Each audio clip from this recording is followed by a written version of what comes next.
तेलंगाना का battle ground और 2024 का साउंड सीधे रुक कर लेते हैं खास मेहमानों का। मुझे लगता है आशुतोष जी के पास चलते हैं और जरा उनसे समझते हैं कि 24 चुनाव के लिहाज से मुस्लिम वोटर किधर, उसकी भी एक निर्णायक तस्वीर तेलंगाना चुनाव के नतीजे बता देंगे।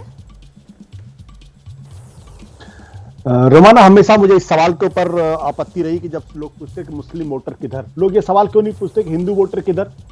लोग कहते हैं मुस्लिम अपीजमेंट, मुस्लिम तुष्टीकरण। लोग ये नहीं पूछते कि हिंदू तुष्टीकरण क्यों नहीं और क्यों नहीं किया जाता, कौन कर रहा है इस बारे में लेकर। खैर, इस फिर कभी चर्चा होगी। महत्वपूर्ण सवाल ये कि आंध्र प्रदेश तेलंगाना के इस चुनाव में दूसरी सबसे बड़ी कैजुअलिटी एमआईएम होने वाली जी। और एमआईएम की कैजुअलिटी होनी बहुत जरूरी है। कारण क्यों? अगर आप एमआईएम का इतिहास देखें तो पिछले 2018 के विधानसभा के चुनाव में उनको सिर्फ 2.71% वोट मिला है और राज्य के अंदर मुसलमानों की संख्या कितनी है? 12.51।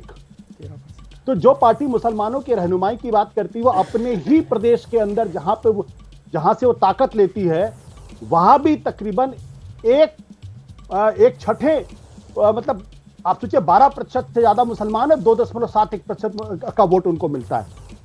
तो अब इस पार्टी को राष्ट्रीय स्तर पर इतने बड़े पैमाने पर क्यों प्रोजेक्शन मिलता है? यह असल राजनीति है और उसको समझने की जरूरत है। मुझे लगता है कि तेलंगाना के चुनाव के बाद राष्ट्रीय स्तर पर एमआईएम की कोई भूमिका बचेगी, मुझे इस पे पूरी तरीके से संदेह है।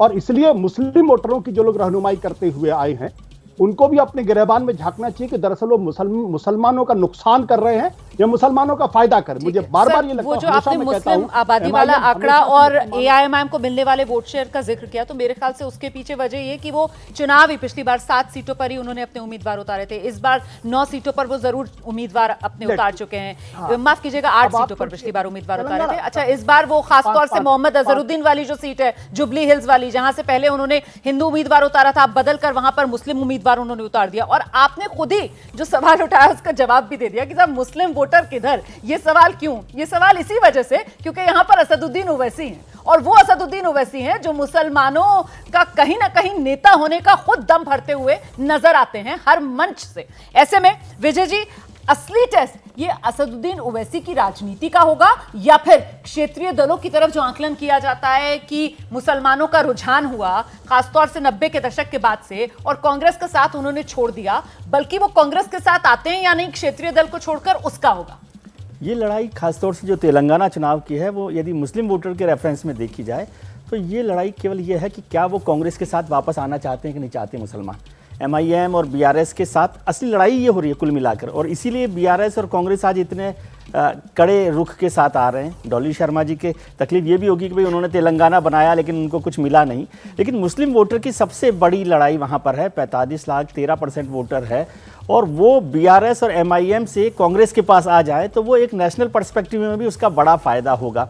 एमआईएम का आपने जो सवाल किया वो बिल्कुल ठीक है। आशुतोष ने भी जो बात की कि जो दूसरे स्टेट्स में तो इतने सारी चुनाव लड़ते हैं और आंध्र प्रदेश में, तेलंगाना में जो है वो सिर्फ 9 सीटों, वो भी हैदराबाद में ही लड़ रहे हैं, पूरे तेलंगाना में लड़ नहीं रहे। लेकिन खैर वो तो उनकी स्ट्रेटजी है, वो तय करते हैं कि कैसे करना है क्या नहीं करना। लेकिन क्या वो समझ रहे हैं कि वो कांग्रेस के साथ जाने में उनको फायदा था या बीआरएस के साथ जाना था?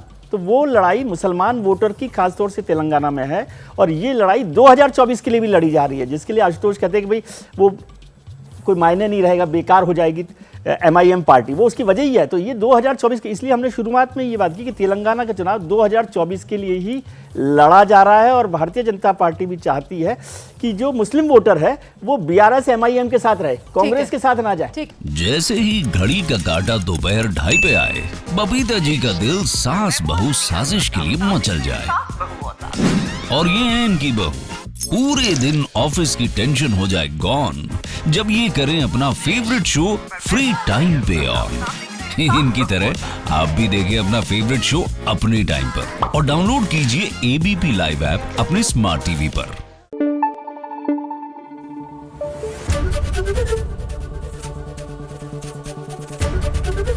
एबीपी न्यूज आपको रखे आगे।